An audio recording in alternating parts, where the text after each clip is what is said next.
Amy, wala ka nga nung ang iyong kaibigang sinasabi mong forever, hindi makapasok sa Villamor Air Base. Hindi ka man lang nagpakita, hindi ka man lang nagpahayag ng suporta. Kasi kung pumunta ka ron dahil kapatid ka ng presidente, matatakot sa'yo. Yung mga nandun, papapasukin si Inday Sara. Hindi, nanahimik ka. Hindi lamang isang linggo, maraming linggo. Nagsimula ka lang magsalita nung bagsak ang rating mo sa pagkakandidatura mo sa Senado.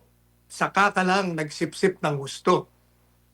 Napakabait naman ng Inday Sara, sinuportahan ka. Kaya nakaligtas ka sa bingit ng kahihiyan, sa bingit ng pagkatalo bilang senador. Kaya nandun ka, nangunyapit ka doon sa dulo. Itong mga balat kayong ito marami pa ho yan, maniwala kayo. Magsisimula na yan dahil nagdeklara na siya. Mm. Mabibilis. Mabibilis yung mga balat kayo na magsipsipan sa kanya lalo. At yung mga kumontra naman, magbabalikan. Yan ang nakikita po natin yan.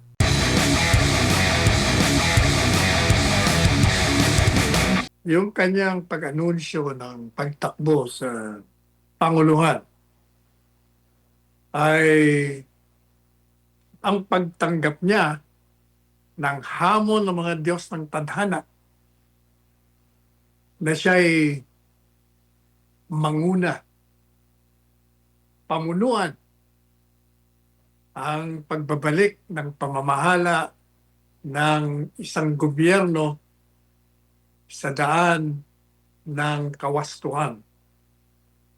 The announcement seeking the presidency 2028 is an acceptance of the challenge heard to her by the gods of destiny for her to lead this country into the path of righteousness,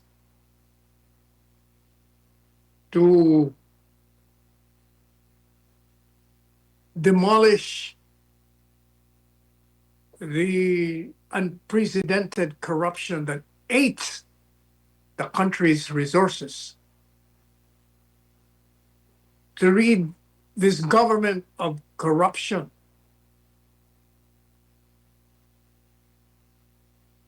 to stop the resurrection of the drug menace in this country, to build again the infrastructures that will accelerate the economic growth in this country, to establish hospitals and free services to the poor, to build more schools and give formal education to the underprivileged majority of our countrymen, to mount a foreign policy based on national interests and not beholden to any country, any powerful country, to destroy the combating terrorism in this country,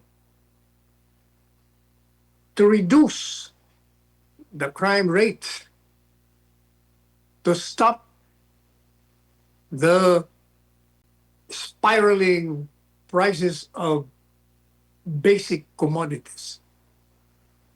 Yan ho ang hamon ng mga Diyos ng tadhana at ang kanyang pag-anunsyo ng kanyang kandidatura ay pagtanggap sa hamon upang pangunahan niya na at lahat ng suliranin ng bansa ay matugunan dahil sa kabiguan ng pangkasulukuyang administrasyon na pinagtaksila ng kanyang sinumpaang tungkulin na pagsilbihan at bigyan ng proteksyon ang mamamayan at sambayanang Pilipino. Ang kanyang pag-aanunsyo din ay bilang sinyal sa mga kalaban nito sa politika na hindi niya uurungan ang kanilang ginagawang paninira sa kanya, ang pilit na pagyurak sa pangalan ng mga Duterte, ang pagpapaaresto sa kanyang ama, at hindi niya uurungan o tatakasan ang ginagawa nilang paglabag, pagsira sa saligang batas. At ipinapakita niya rin doon sa mga naglalaro, mga balat kayo, na hindi maaari ang kanilang ginagawa at haharapin niya ito ng buong tapang. Kaya yon ay isang babala sa kanila. At siguro ito ay sinyalis din doon sa mga nagbabalat kayo na magsimula na silang magbaliktaran at pumunta sa kanya. Sapagkat nakakasiguro na sa 2028 ay may bago tayong Pangulo sa katauhan ni La Presidenta Inday Sara. Yan ang konsekwensya ng kanyang pag-aanunsyo. Kaya, gaya ng sinabi ko noong pa, yung impeachment na yan, habang matutuloy yan sa ngayon, or bago siya nagdeklara ng kanyang kandidatura, maaaring mabago na naman. Sapagkat pagdeklara niya ng kandidatura niya na talagang siya tatakbo, maaaring yung mga kongresista sa halip na magbaliktaran sa susunod na taon, baka this early ay gawin na nila. So makikita natin, kung matuloy ang impeachment sa House of Representatives, makakuha sila ng boto, ibig sabihin next year pa rin sila magbabaliktaran. Pero pag nagsimula ng mabawasan ang bilang na pipirma sa kanyang impeachment, ibig sabihin, tinatanggap na nila ang katotohanan na si Inday Sara ang magiging presidente. Sa oposisyon naman, ang dating sa kanila, kailangan this early maganda na tayo at napakalakas ng kalaban. Pero ang problema, kahit na pagsamasamahin ang dilaw, ang kaliwa, ang administrasyon, wala. Game over na yan. Maniwala kayo. Kaya, humanda na kayo.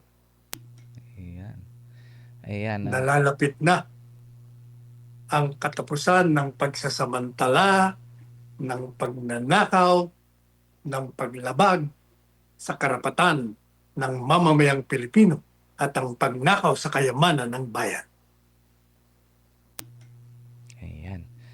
Ayan, Attorney Sal.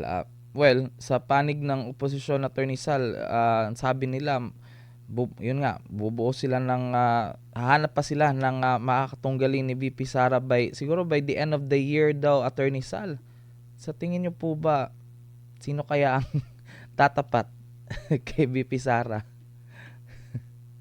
Sabi ng AI, may lumalabas sa social media, nagtanong daw siya sa AI.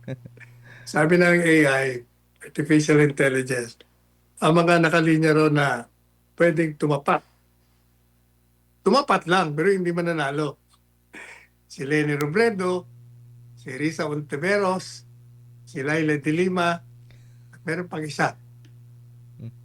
Si Chel Jokno yata, yung sa bandang kaliwa. Nako. Maliban doon, meron pa siguro dyan lang sa Senado, maraming gustong kumandidato dyan. Maraming gustong mga presidente, pero walang lahat yan. Ang gusto kong tanangin mo, kung anong reaction ko doon sa mga pahayag pahayag ni Amy Marcos, pahayag ni Robin Padilla. Mm. And Sabi the, ni Senator Robin Padilla, tutuwa siya na tatakbong presidente. mm, Kaya lang, yung dagdag niya, taliwas doon sa aking advokasya na siya ang maging running mate ni Inday Sara. mm, Gusto ko talaga, Duterte, Padilla. Kung ayaw ni Padilla, Duterte go. Kung gusto ni Duterte, kung gusto ni Go, Duterte Go. Kung gusto naman ni, ayaw ni Duterte, Duterte Padilla. Pero sabi ni Robin, Duterte ay mi Marcos ako, Jesus Mario Senator Robin. So bagay, alam ko naman nagbibiro. Pero kahit na nga seryoso, Diyos ko namang maawain. Nakita nyo nga Duterte Marcos nagka-leche-leche na nga di ba? Uulitin mo na naman yung Duterte Marcos. Yung Marcos Duterte nagkaloko-loko na nga lalo pa dito sa balat kayong ito. Napakabalat kayo. Baday sabi niya, forever. Ako'y palagi na lang sunod-sunod. sumusunod. Sabi ba naman, sumusunod kay Inday Sara. Sunod-sunuran lang ako dyan, forever friend.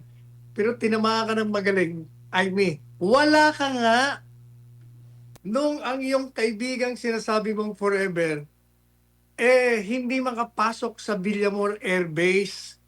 Hindi ka man lang nagpakita, hindi ka man lang nagpahayag ng suporta. Kasi kung pumunta ka ron dahil kapatid ka ng presidente, matatakot sa'yo. Yung mga nandun, papapasukin si Inday Sara. Hindi, nanahimik ka. Hindi lamang isang linggo, maraming linggo. Nagsimula ka lang magsalita nung bagsak ang rating mo sa pagkakandidatura mo sa Senado. Saka ka lang nagsipsip ng gusto.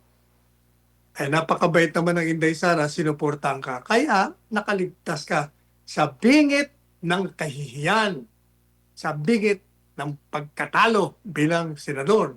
Kaya nandun ka, nangunyapit ka dun sa dulo. Itong mga balat kayong ito marami pa ho yan, maniwala kayo. Magsisimula na yan dahil nagdeklara na siya.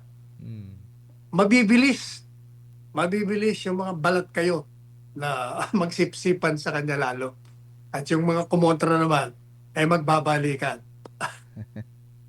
Yan ang nakikita po natin yan.